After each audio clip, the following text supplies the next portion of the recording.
In this video we talk about allegiances, alliances and allies.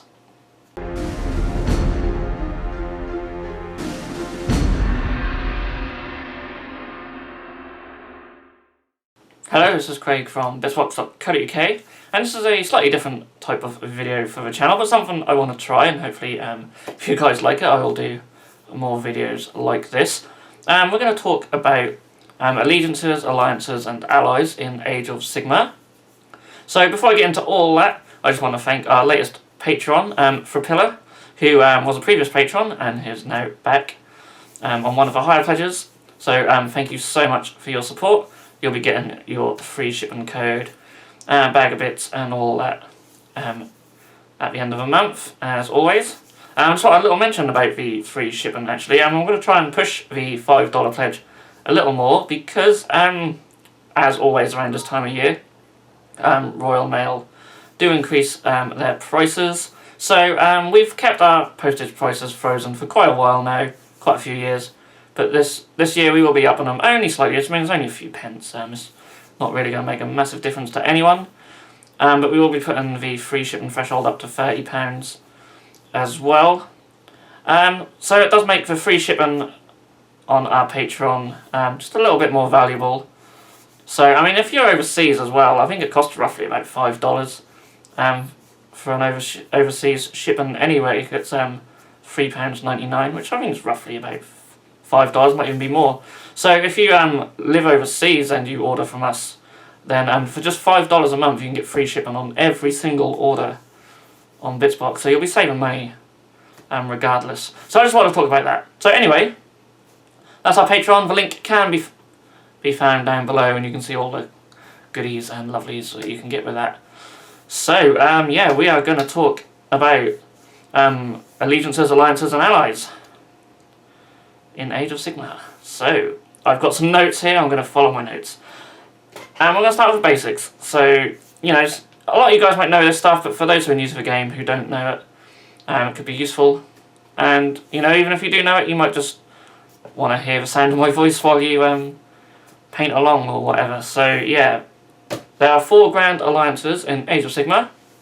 There is Order, Death, Chaos and Destruction, and every single faction will fall into one of these. And the way you know which one they fall into, they'll either be in the Grand Alliance books, or if they're not, it will say on their battle tome on the front. So, for example, I have a Disciples of Tzeentch book that says Chaos Battle Tome, Disciples of Tzeentch. I also have with me the Daughters of Cain, which says Order Battle Tome. Now, if you're using the app, what you want to look out for is on the profile. Well, I mean, on the app, they're all listed under Order, aren't they, or Chaos or whatever, so you know anyway. But let's just say you're looking at a unit, and we've got Doomfire Warlocks here. We have keywords at the bottom, and the first keyword for every for every unit in the game, the first keyword will always be their Grand Alliance. So, for example, we have the Doomfire Warlocks there. Their first keyword is Order, so they fall under Order. Now, this is important when we start getting into allegiance abilities and whatnot. The second keyword is usually their race or type. I'll keep some open so we can use some for reference. Oh, I just closed that again. But yeah, usually their race or type. So, for example, for Doomfire Warlocks, it's elves, however you want to pronounce it these days. Here I've got the Zangle Shaman. His second keyword is Gore, because he's like a Greyherd or Beastman type thing. And he's also got Demon as well. So that's sort of... with Chaos, sometimes you'll get Demon and Mortal as well. Sometimes they can be more than one. The next keyword after that will be their actual faction. So for a Zangle Shaman, that is Tzeentch. For a Doomfire Warlock, that is Daughters of Cain. So these are important. A lot of them will have other keywords as well, but these ones are the important ones. The first and third are usually what determine what your allegiance abilities are. So, Allegiance abilities. Each Grand Alliance will have an allegiance ability. I believe they're all updated in the General's Handbook 2017. Of course, if you're watching this in the distant future, then there might be a newer edition of this. But as I film this, there's the current edition. And there's allegiance abilities for the Grand Alliances in there, as well as for little sub-factions as well. So, if your force is made up of entirely of different units from Order, then you have to use the Order allegiance abilities. I mean, you could choose not to use them at all, but it's well worth using them. Everything that comes under the allegiance abilities are free, so if you're playing match play, then definitely use them. You get command traits, battle traits, and artifacts, and we'll look into them a bit closely in a moment.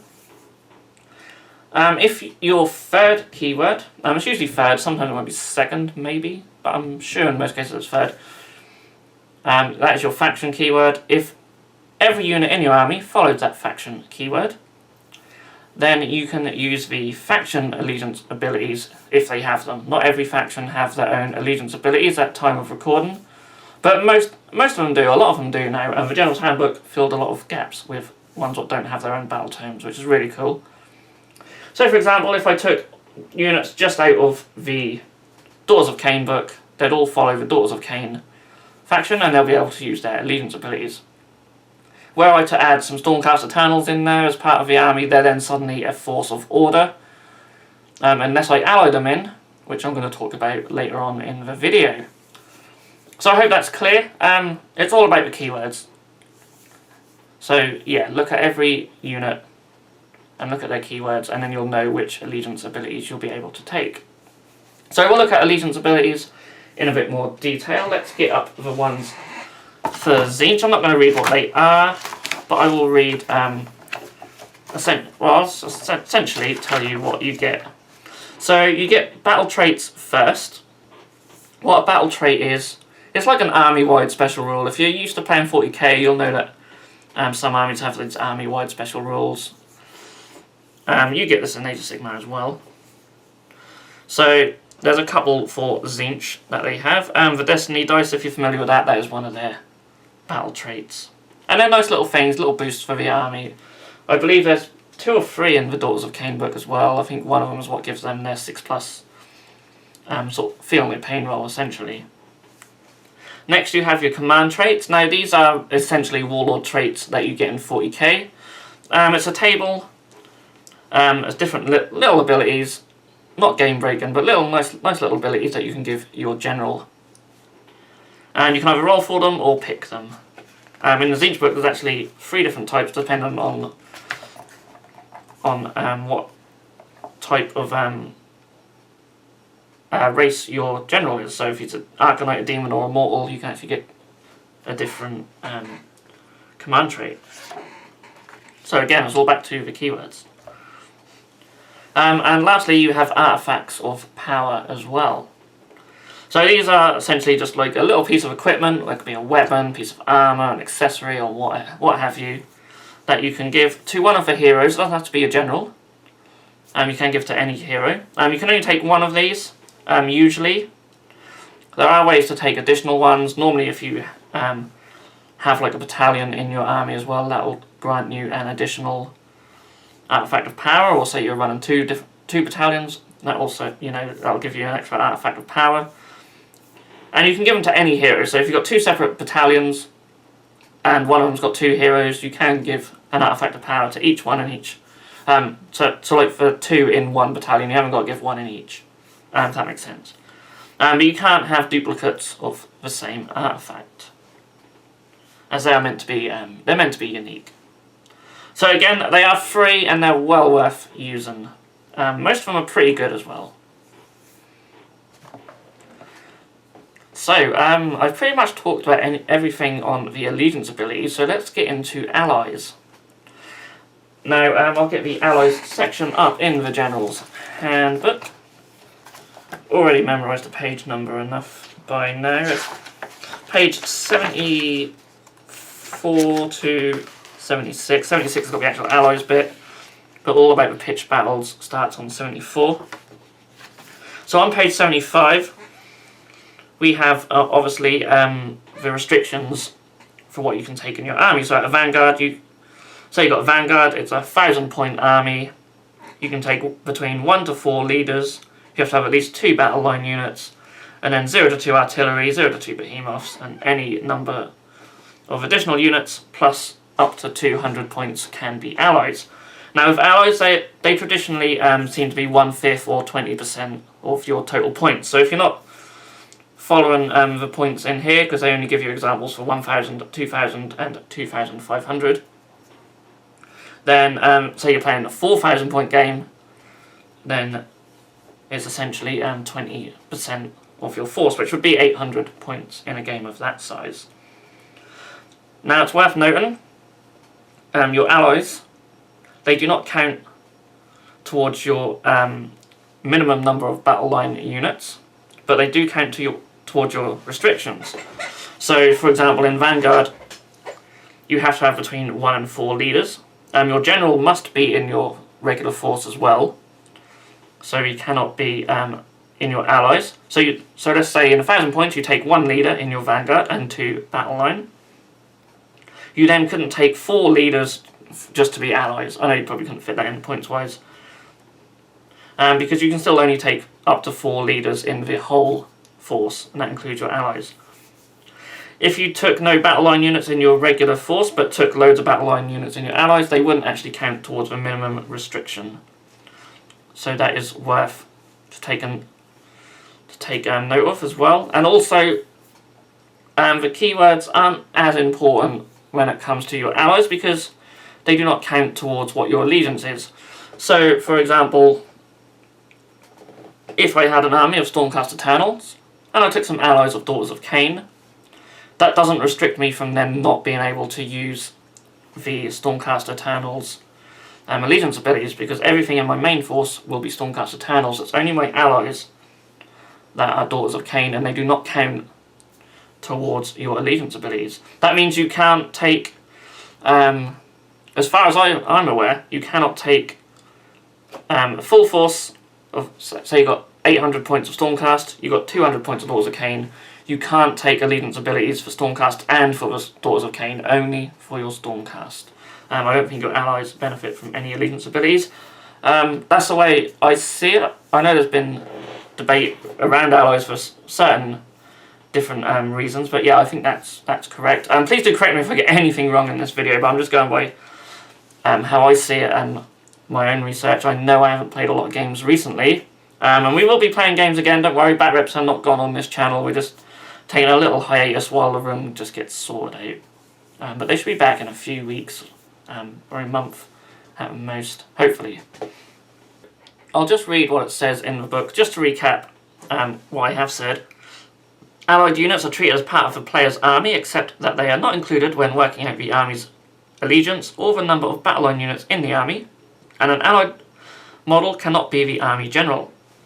However, note that allied units do count towards the maximum number of leader, behemoth and artillery units that can be included in the army.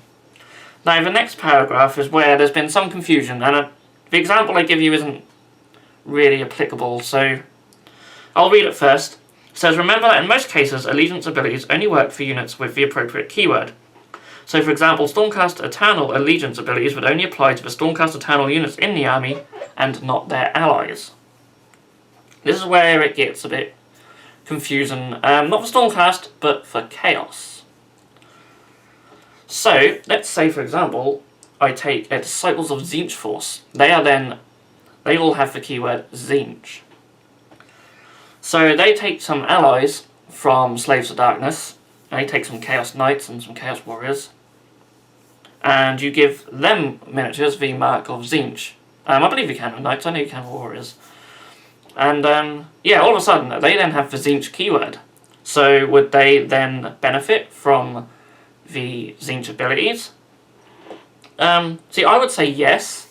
I don't know what the official word is on this. If people do know what the official word is, please say down below. But see, it says here the allegiance abilities would only apply to the Stormcast Eternal units in the army. So say we replace that with Tzeentch.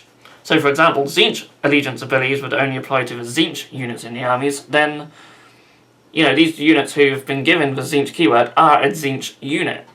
So yeah, that's why there's a bit of confusion, but that's the way I see it. And you know, these rules are quite simple, and sometimes people overcomplicate them. So yeah, that's how I see it. And then lastly, I just want to talk about who you can ally with, because we haven't actually spoke about that. And the way you find it out is you don't look in an outdated book. The Disciples of Tzeentch doesn't have that listed there, but the Daughters of Cain do. So you go to the back of the book, or you look in the General's Handbook at the pitched battle profiles, and underneath each pitched battle profile for each faction, it says underneath who you can ally with. So for example, for the Daughters of Cain, they can ally with the Darkling Covers, the Ardeneth Deepkin, Order Serpentis, Scourge Privateers, Shadowblades, and Stormcast Eternals. So essentially all the most of the old Dark Elf stuff, plus the Stormcast and the Ardeneth Deepkin. So that's who they can ally with. It's worth noting that you cannot ally with yourself. So a Stormcast Eternal army can not ally with another Stormcast Eternal army. You would just be a Stormcast Eternal army. So, and of course there's actually no benefits to allying with yourself. It would make no difference, because the restrictions on what you can take still apply. So yeah, I think that's everything I wanted to cover in this. I hope I've explained it well enough. If someone's, if anyone's sort of a little bit confused about this, I mean, it's quite simple really, but, if you're a new player, you might not fully understand everything straight away, and that's understandable. Most of us don't with anything. And sometimes it's nice to hear things explained rather than just reading them as well. So yeah, I hope this video has been useful to someone, or if not, at least people have enjoyed it. And if you'd like to see more types of videos like this, then please do give it a thumbs up and let me know in the comments below. If there's anything you want me to talk about in particular regarding Age of Sigmar, 40k, even Necromunda, or Horus Heresy or whatever, yeah, please leave a comment below and I'll be happy to do a video on almost anything, as long as I'm knowledgeable about it, or I can do some research on it at least. So yeah, I hope you guys have enjoyed this video. I hope I've got everything right, and if there is anything I got wrong, please shout at me down below. You can find the subscribe button down there as well, a Patreon link, all our social links, it's all down there. Do check it all out. And yeah, thank you so much for watching. I'll see you all in the next video.